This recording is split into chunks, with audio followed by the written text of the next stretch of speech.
Good morning children. आपका जो रुचिरा भाग 1 के अंतर्गत जो समुद्र तट चैप्टर है उसका हिंदी अनुवाद हम पहले कर चुके हैं। आज हम अभ्यास कार्य करेंगे। ठीक है, सबसे पहले यहाँ पर क्वेश्चन नंबर 2 है। इसमें आपकी बुक में पेज नंबर 37 पे यहाँ पे क्या है, निम्नलिखित प्रश्नों के उत्तर संस्कृत में है और उनके आंसर भी आपको संस्कृत में देने हैं। तो यहाँ पर आंसर नंबर 2 लिख देती हूँ और 2 का है। सबसे पहला क्या है, इसमें जना का भी जल विहारम कुर्वन्ति। लोग किन पर बैठकर या किन पर जल क्रीड़ा करते हैं। तो इसका आंसर होगा नौका भी, नावों पर या नौकाओं पर। ठीक है, उसके बाद ख है आपका यहाँ पर भारतस्य दीर्घतम समुद्र तट का, भारत का सबसे लंबा समुद्र तट कौन सा है। तो यहाँ पर आपका आंसर आ जाएगा चेन्नई नगरस्य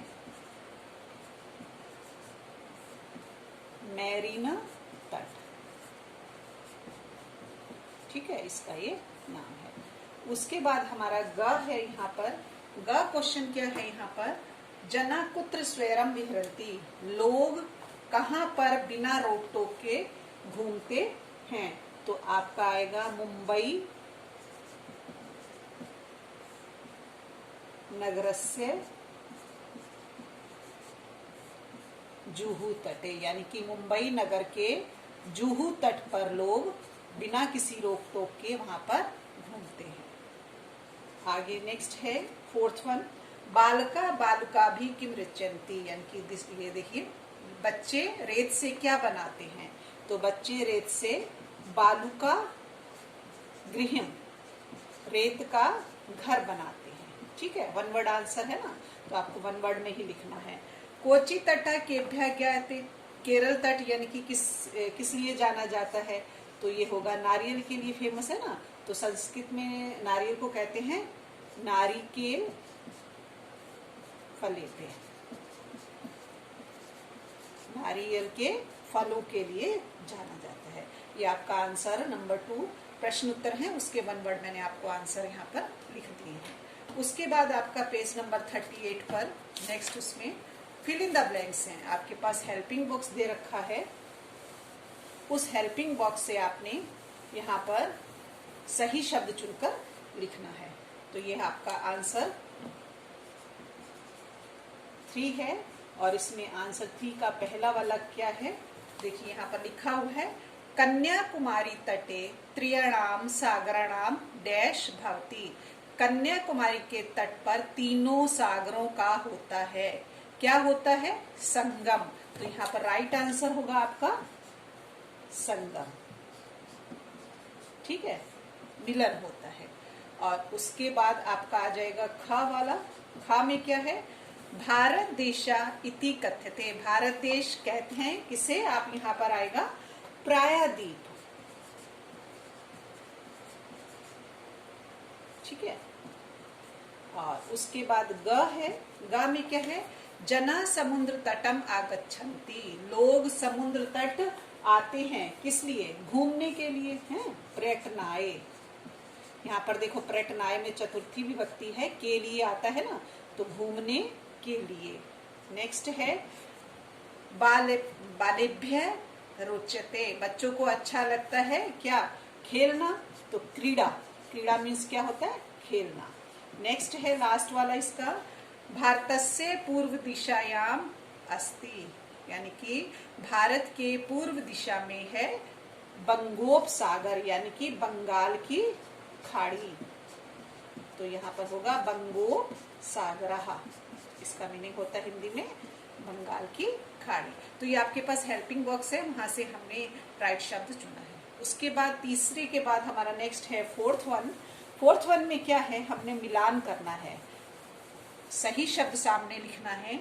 आपका आंसर नंबर 4 हो गया। इसमें जो आपका मिलान योज्यते क्या है, यथा योग्य योग्यम होगा, योज्यत, यानी कि जो सही है वो मिलान कीजिए। तो यहाँ पर क्या है, सबसे पहला इसका समुद्र तट लिखा हुआ है। समुद्र तटः। तो इसका आंसर क्या हो जाएगा? समुद्र तट पर लोग क्या करने आते हैं? घूमने के लिए। तो आंसर हो जाएगा पर्यटनाय। पर्यटनाय मीन्स होता है घूमने के लिए। ठीक है। उसके बाद है क्रीडकम। क्रीडकम खेलने के लिए।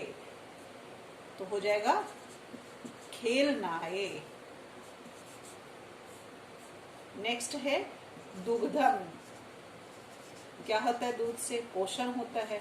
दूध किस लिए होता है? पोषणाय, पोषण के लिए। और उसके बाद है दीपकः।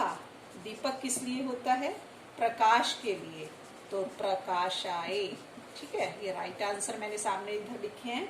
और विद्या, विद्या क्या प्रदान करती है? ज्ञान के लिए होती है, ज्ञानाय। ठीक है, तो ये मैंने सामने सही आंसर लिख दिया है, सही मिलान कर दिया है। ठीक है। उसके बाद हमारा आता है क्वेश्चन नंबर 5 का आंसर। इसमें हमने क्या करना है?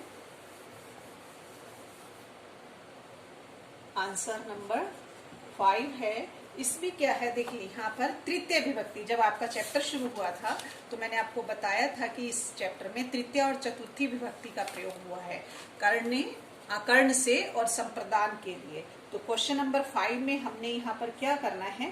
तृतीय विभक्ति से फिल इन द ब्लैंक करने हैं। ठीक है। तो यहाँ पर एक एग्जाम्पल उन्होंने दे रखा है, व्योमा मित्रेण सह गच्छति। व्योम मित्र के साथ या जाता है, मित्र के साथ जाता है।